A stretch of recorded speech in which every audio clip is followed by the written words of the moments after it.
हाय warriors, इस side Anjali and I welcome you once again to the future warriors YouTube channel. So guys, जैसे कि आप सबको पता है कि ईपीएफओ एसएससी का एग्ज़ाम आज से स्टार्ट हो चुका है। आज मेरा भी एग्ज़ाम था, फर्स्ट डे ही था मेरा, लाइक फर्स्ट शिफ्ट में ही मेरा एग्ज़ाम था आज के। सो मैं आपके साथ पूरा एनालिसिस डिस्कस करने वाली हूँ कि कैसे क्या पैटर्न था, किस टाइप के क्वेश्चन आए थे, ठीक है। सब कुछ आपके साथ यहाँ डिस्कस करूँगी। जीके सेक्शन मैंने यहाँ स्किप किया है, जीके के लिए अलग से वीडियो में अपलोड कर दूँगी। एज इट इज़ क्वेश्चन वहाँ पर मैंने लिखे हैं पूरे 30 के 30। मैं दे के आई हूँ तो मुझे अच्छे से पता है क्या क्या क्वेश्चन आए हुए थे, ठीक है, और एज इट इज़ क्वेश्चन पते हैं तो उसको एक बार गो थ्रू कर लेना। बाकी हम सब कुछ यहाँ पे डिस्कस कर लेते हैं। सबसे पहले बात कर लेते हैं पेपर पैटर्न की। एसएससी पैटर्न पर एनटीए ने पेपर कंडक्ट कराया था, ठीक है। एसएससी पैटर्न पर पेपर कंडक्ट हुआ है। अब बात कर लेते हैं सेक्शन की कि कौन सा सेक्शन पहले आया था। सबसे पहले रीजनिंग आया था, देन जीके आई, then math, English and then computer का सेक्शन हो रहा था, ओपन हो रहा था, ठीक है। इस सेक्शन को इन्होंने ग्रुप बोला है कि सबसे पहले reasoning group, then GK group, then math group, English group, then computer का ग्रुप, ठीक है। तो टोटल हमारे पास 5 ग्रुप थे यहाँ पे। अब यहाँ पे कोई भी सेक्शनल टाइमिंग नहीं थी, लाइक किसी भी ग्रुप की कोई टाइमिंग नहीं थी।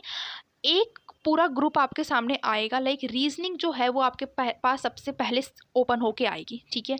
रीजनिंग के आपको क्वेश्चंस मिलेंगे 30, आप उसको कंप्लीट कर रहे हो, जितना टाइम लेना है आप लो।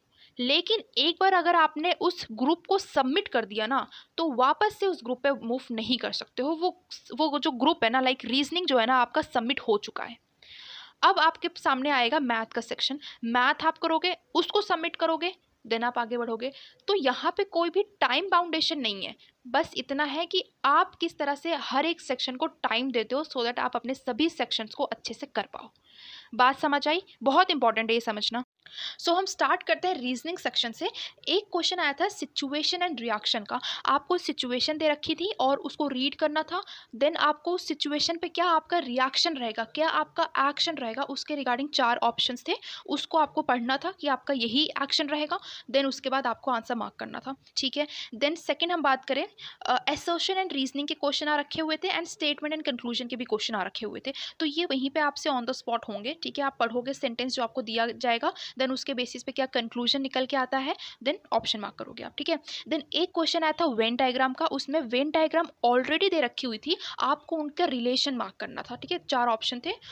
तो उसका आंसर एक मेरे में जो आया था वो मदर, फीमेल एंड डॉक्टर का आया हुआ था। देन ट्राइंगल्स का क्वेश्चन आया था कि कितने ट्राइंगल्स हैं इस डायग्राम में, ठीक है। देन एक डाइस का क्वेश्चन आ रखा हुआ था। देन डाइस का एक क्वेश्चन आया हुआ था। नंबर सीरीज से क्वेश्चन आए हुए थे, अल्फा न्यूमेरिक से आए हुए थे, और एक क्वेश्चन बहुत ज़्यादा ट्रिकी था जो आप शायद अगर पढ़ लो ज़्यादा बेस्ट रहेगा। लाइक जनवरी, फरवरी ऐसे करके ना, मंथ 3 मंथ के, और जनवरी, फरवरी और कोई एक और मंथ था उसका, नवंबर, हाँ, उसका उन्होंने मतलब कुछ नंबर लिखे हुए थे, ठीक है। अब जनवरी से ही उस तरह वो नंबर बनाए होंगे, है ना। तो कैसे वो नंबर बनाए, देन सितंबर का पूछ लिया था, ठीक है। तो मतलब क्या फॉलो किया स्टेप जनवरी में कि वो नंबर आए, देन वही चीज़ आप फॉलो करो सितंबर में तो वो नंबर आए आंसर आपका। तो ये एक क्वेश्चन आया था जो बहुत ज़्यादा ट्रिकी था, मुझे नहीं आया था, ठीक है। देन पिक्चर सीरीज से क्वेश्चन थे, लाइक पिक्चर दे रखी हुई थी, मतलब डायग्राम दे रखी थी, देन नेक्स्ट डायग्राम कौन सी होगी, वो क्वेश्चन आया था। देन नंबर पैटर्न पर क्वेश्चन आए हुए थे। एक यहाँ पे देखो मैंने बनाया भी हुआ है जो मुझे याद है। एग्जैक्ट नंबर यही नहीं होगा लेकिन अलग होंगे, बट पैटर्न ये था। जैसे पे देख रहे हो ना, ऊपर 5 लिखा है, 1 नीचे 1 लिखा है, तो 5 इंटू 1 5 हो गया, 6 2 12 हो। देन ब्लड रिलेशन से भी 2 क्वेश्चन आए हुए थे, एक डायरेक्ट क्वेश्चन एंड एक क्वेश्चन पॉइंटिंग वाला था। देन डायरेक्शन का एक क्वेश्चन था। देन एक अरेंजमेंट का भी क्वेश्चन था, लेकिन वो बहुत ज़्यादा लेंदी था, ठीक है। तो अरेंजमेंट वाला भी था, लेकिन इतना मतलब ऐसा था कि उसको स्किप करना ही था, बहुत लेंदी था, ठीक है। तो उसको तो मैंने स्किप किया था। तो रीजनिंग का ये सारा था। एंड हाँ, अल्फा न्यूमेरिक में ना मैं आपको एक और चीज़ बताना चाहूँगी।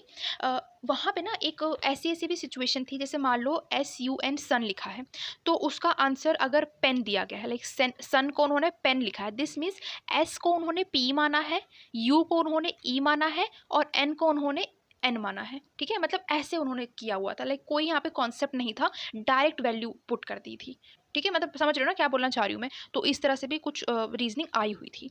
तो रीजनिंग का अगर मैं ओवरऑल अपना एक्सपीरियंस बताऊँ तो रीजनिंग काफ़ी हद तक बहुत ही ईजी थी, डूएबल थी। बट सबसे ज़्यादा ट्रिक किसने किया पता है? ऑप्शंस ने। वहाँ पे एक क्वेश्चन का जो आंसर था ना, वो चारों में से कोई एक गलत था, ऐसा था, चारों में से कोई एक गलत था। तो वहाँ ऑप्शंस में भी ना ऐसे दे रखे हुए थे, ABD, DCA ऐसे करके ऑप्शंस दे रखे हुए थे कि इनमें से कौन से तीन ऑप्शन सही है और कौन सा एक गलत है, तो 3 ऑप्शन जो सही है वो टिक करना था आपको। तो ऑप्शन जो है ना बहुत ज़्यादा कंफ्यूज करने वाले थे। तो बस इतना बताऊंगी कि रीजनिंग में ना ऑप्शंस में काफ़ी टाइम चला गया सेलेक्ट करने में। ओके, नेक्स्ट हम बात कर लेते हैं इंग्लिश के सेक्शन की। इंग्लिश में रीडिंग कॉम्प्रीहेंशन के 10 क्वेश्चन थे। इसमें सबसे ज़्यादा जो पैथेटिक था ना, पता है वो क्या था? जो हमारी रीडिंग कॉम्प्रीहेंशन थी वो ईजी तो थी, लेंदी भी थी, लेकिन ईजी थी, ठीक है। एक बार अगर आप पढ़ेंगे ना तो समझ आ जाने वाली थी। लेकिन प्रॉब्लम ये थी कि भाई उसको अप डाउन का स्क्रॉल तो करना था, अप डाउन तो करना था, लाइक नीचे स्क्रॉल कर करके नीचे आते हैं ना पढ़ते वक्त, तो वो तो करना ही होता है सभी एग्जाम्स में, वो करना था। लेकिन जो नीचे लाइक राइट एंड लेफ्ट, उसको जो स्क्रॉल कर रहे थे ना हम, राइट एंड लेफ्ट, भाई वो बहुत बहुत ज़्यादा प्रॉब्लमेटिक था। समझ ही नहीं आ रहा था कि मतलब कि सच में ऐसे ही हमें बार बार खिसका खिसका के रीड करना है क्या, समझ रहे मेरी बात? तो ये उसमें बहुत ज़्यादा टाइम चला गया मेरा इंग्लिश में, लाइक 10 क्वेश्चंस में ना बहुत टाइम चला गया, ठीक है। तो रीडिंग कॉम्प्रीहेंशन में ऐसा 10 क्वेश्चन आए थे। देन क्लोज टेस्ट के 5 क्वेश्चन आए थे, लेकिन यहाँ पे ना याद रखना, इसमें जो ना जो फिलअप्स मतलब क्लोज टेस्ट के जो आंसर पूछ रहा था ना, उसमें नंबर वाइज नहीं पूछा था, लाइक फर्स्ट जैसे आप रीडिंग करो तो फर्स्ट वाला जो है फर्स्ट फिलअप्स का उसका आंसर नहीं, जैसे फिफ्थ वाला फिलअप्स जो है ना उसका पहले पूछ लिया, देन नेक्स्ट वाले पे सेकंड वाले का पूछा, नेक्स्ट वाले पे फोर्थ वाले का पूछ लिया, ऐसे करके उसमें आंसर्स पूछ रहा था वो, ठीक है। एक क्वेश्चन स्पेलिंग का आया था, मेरे में वैक्यूम की स्पेलिंग आई थी।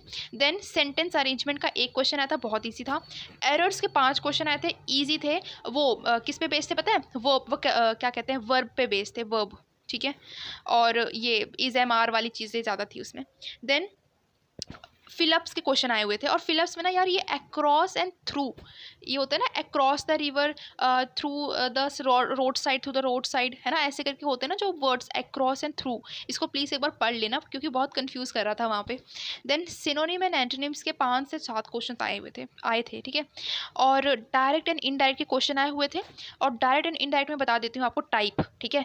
एक मेरे में आया था यूनिवर्सल ट्रुथ, जो था like sun rises from the east, ऐसे करके क्वेश्चन था, तो यूनिवर्सल ट्रुथ वाला हो गया ना ये। देन क्वेश्चन फॉर्मेट में 2 क्वेश्चन आए हुए थे, एंड देन बेसिक स्ट्रक्चर का 3 क्वेश्चन आया हुआ था, ठीक है। तो डायरेक्ट एंड इनडायरेक्ट स्पीच में से ये आए थे, नरेशन में basically. Active and passive voice की अगर बात करें ना, तो लेट का एक क्वेश्चन आया हुआ था, लेट टाइप में। देन क्वेश्चन टाइप का भी क्वेश्चन आए हुए थे 2 से 3, ठीक है। देन बेसिक क्वेश्चन भी आया हुआ था, ठीक है, 3 से 4। मतलब active passive voice and direct indirect speech भर भर के क्वेश्चन आए थे इसमें से।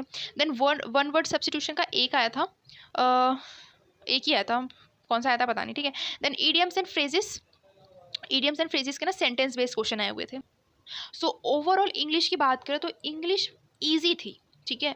मॉडरेट नहीं कहेंगे भाई, ईजी थी। मॉडरेट पता है किसके लिए होगी? जिसको डायरेक्ट इनडायरेक्ट स्पीच नहीं पता थी, एक्टिव एंड पैसिव वॉइस नहीं पता था, उसके लिए भाई टफ हो सकती थी, ठीक है, क्योंकि काफ़ी क्वेश्चन आ रखे हुए थे ना, और जिसको एक्टिव एंड पैसिव वॉइस ही नहीं पता तो उसके लिए तो भाई बहुत ही पहाड़ वाली चीज़ हो गई होगी। तो इंग्लिश जो है ना डुएबल आ रही है, आप आराम से जाओ, अपनी जितनी भी आपने वोकैबुलरी पढ़ रखी हुई है उसको आराम से एक बार रिवाइज कर लेना, एंड देन आराम से आप अपना इंग्लिश का पेपर निकाल लोगे। 50 क्वेश्चन होते हैं ना इंग्लिश में, और जैसे इंग्लिश के पहले हमारा मैथ का वाला सेक्शन होता है, तो क्या करते हैं ना, मैथ्स में कुछ लोग ज़्यादा टाइम ले लेते हैं, जैसे कि मैं, तो मैथ्स में ज़्यादा टाइम ले लोगे ना आप, तो फिर इंग्लिश के लिए आपके पास कम टाइम बचेगा, लास्ट में वो 30 मिनट बच जाते हैं ना फिर, तो बहुत ज़्यादा मतलब स्ट्रेस क्रिएट होने लग जाता है कि यार अब तो 30 मिनट ही बचे हुए हैं, फिर कब वो 20 हो जाते हैं पता ही नहीं चलता है, ठीक है। और फिर 50 क्वेश्चन होते हैं, रीडिंग कॉम्प्रिहेंशन ऐसी आ गई, लेंथी सी आ गई, और फिर उसको आपको स्क्रॉल करते जा रहे हो, राइट लेफ्ट करते जा रहे हो, तो उसमें और टाइम चला जाता है, ठीक। तो इंग्लिश के लिए मैं आपको यही कहूँगी कि आपके पास जितने भी अभी नोट्स हैं ना, लाइक वोकैबुलरी आपने जितनी प्रिपेयर की है, जितने आपने ईडियम्स एंड फ्रेजेस प्रिपेयर किए हैं, एक्टिव एंड पैसिव रूल्स वगैरह सब पढ़ लेना, ठीक है। उससे ज़्यादा आपको पढ़ने की यहाँ पे ज़रूरत नहीं है। तो इंग्लिश जो है ना ओवरऑल डूएबल है बहुत अच्छे से। ओके, नेक्स्ट हम बात करते हैं मैथ की। मैथ में टाइम एंड वर्क के रिगार्डिंग क्वेश्चंस आए हुए थे, और 3 से 4 क्वेश्चन थे भाई, ठीक है। देन मतलब time and work and pipe and system को मिला के 3 से 4 क्वेश्चन थे। देन मिक्सचर एंड एलिगेशन का एक क्वेश्चन था, प्रॉफिट एंड लॉस के भर भर के क्वेश्चन थे भाई, 4 5 6 शायद होंगे भाई, बहुत सारे क्वेश्चन थे। Then simple interest and compound interest के भी 2 क्वेश्चन थे, सिंप्लीफिकेशन के 2-3 क्वेश्चन थे, ठीक है, ईजी डूएबल, ठीक है। देन रेशो के क्वेश्चन था एक, मतलब इसको ना रेशो वाला जो था, पहला क्वेश्चन ही रेशो का था, उसमें उन्होंने वो बना रखा हुआ था, टेबल बना रखी हुई थी, बहुत सारी कंपनी थी उसमें, तो मंडे ट्यूसडे कर रखा हुआ था कि मंडे ट्यूसडे को बी ने कितना किया, फिर सी ने कितना किया, कोई और मंथ डेज का, एंड देन उनका रेशो पूछ लिया गया था। देन ट्रिग्नोमेट्री का एंगल एलिवेशन का एक क्वेश्चन आया हुआ था, ठीक है, तो ये थोड़ा सा था। देन एल्जेब्रा का एक क्वेश्चन आया हुआ था, बहुत बहुत ईजी, बहुत ईजी, ऐसा इसको ना एडवांस मत मान लेना कि एडवांस लेवल आ गया था, नहीं, एल्जेब्रा का ही कैसे, देखो यहाँ पे देखो मैंने लिख रखा हुआ है, मुझे याद हो गया था क्वेश्चन ही, ठीक है, तो ऐसा ही क्वेश्चन आया हुआ था। देन ये curve surface area of cylinder पूछा था, उसमें कुछ वैल्यू दे रखी हुई थी, और रेडियस का मतलब रेशियो पूछा था, रेडियस एंड हाइट का, ठीक है। देन एवरेज से एक क्वेश्चन आया हुआ था। तो ओवरऑल मैथ भी काफ़ी हद तक डुएबल थी, और लाइक जिसका होता है ना कि बहुत ज़्यादा वीक है, जिसका क्या मेरी, ठीक है, जैसे मान लो बहुत ज़्यादा वीक है मैथ, तो फिर ऐसा नहीं था कि छोड़ के आ जाओगे, नहीं, कम से कम 20 क्वेश्चन आराम से हो सकते थे, ठीक है, 30 में से 20 क्वेश्चन कर रहे हो और क्या चाहिए आपको, ठीक है। तो मैथ्स भी काफ़ी हद तक डुएबल है, एडवांस वाली चीज़ यहाँ नहीं है। पैटर्न जो था एसएससी लेवल पे बेस था, ठीक है, जो टाइप ऑफ क्वेश्चन थे एसएससी वाले एग्जाम मैंने दिए हैं, तो उस तरह के ही क्वेश्चन यहाँ पूछे गए हुए थे। आप मैथ्स को आराम से कर ले जाओगे, बस अपने नोट्स को अच्छे से रिवाइज कर लेना।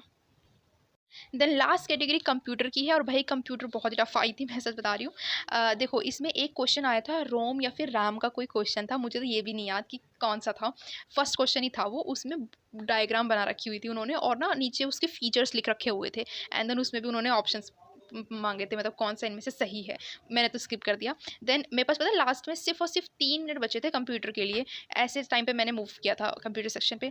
देन विजुअल सिस्टम का डेफिनेशन टाइप में ऐसे क्वेश्चन थे, हर एक ऑप्शन अलग अलग डेफिनेशन शो कर रहे थे, अलग अलग वर्ड के, ठीक है, तब उस हर एक वर्ड का आपका अगर नॉलेज है ना, हर एक वर्ड का आपको डेफिनेशन पता है, तभी आप वहाँ ऑप्शन छाट पा रहे थे कि अच्छा विजुअल सिस्टम ये होता है तो इसकी डेफिनेशन यहाँ सही है, फिर कोई और वहाँ पे डेफिनेशन दे रखी हुई थी, तो अगर उस वो वर्ड आपको पता है तो उसका डेफिनेशन आपको समझ आना चाहिए, तो फिर तभी आप कर पाते हैं ऐसे, ठीक है।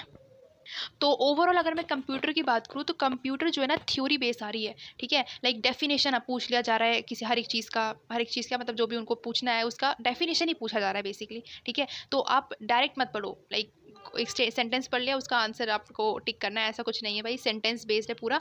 एनटीए को स्टेटमेंट बेस्ड वाले क्वेश्चन से बहुत ज़्यादा प्यार है, तो आप प्लीज़ अपने थ्योरी पार्ट पे कंप्यूटर में ज़्यादा ध्यान दो। मेरा अच्छा नहीं गया कंप्यूटर सेक्शन, इसका मतलब ये नहीं कि आपका नहीं जाएगा, आपके पास देखो एनालिसिस आ गया है कि कंप्यूटर के कैसे क्वेश्चन आ रहे हैं, तो फ़ायदा उठाओ आप, ठीक है। उठा लो कोई वीडियो यूट्यूब पे, और फिर उसमें जो भी कीवर्ड्स होते हैं, मेन जो कीवर्ड्स होते हैं उनकी डेफिनेशन पढ़ना शुरू कर दो, ठीक है। बस इतना रहेगा मेरी तरफ से आपको रिकमेंडेशन कंप्यूटर के लिए। कंप्यूटर में भी आपका अच्छा हो सकता है, कोई हवा मत बनाओ इतना ज़्यादा, हमें नहीं पता था भाई कि थ्योरी पार्ट इतना ज़्यादा आएगा, अब आपको पता चल गया है तो यूटिलाइज़ करो उसको। सो गाइज़ आई होप आप इतना तो समझ गए ही होंगे कि आप बहुत अच्छे से प्रिपेयर हैं इस एग्ज़ाम के लिए, तो बस अपने आप पे कॉन्फिडेंस रखो, आप बस एग्ज़ाम को दे के आओ, बहुत अच्छा एग्ज़ाम जाएगा। Thank you so much, take care, bye bye.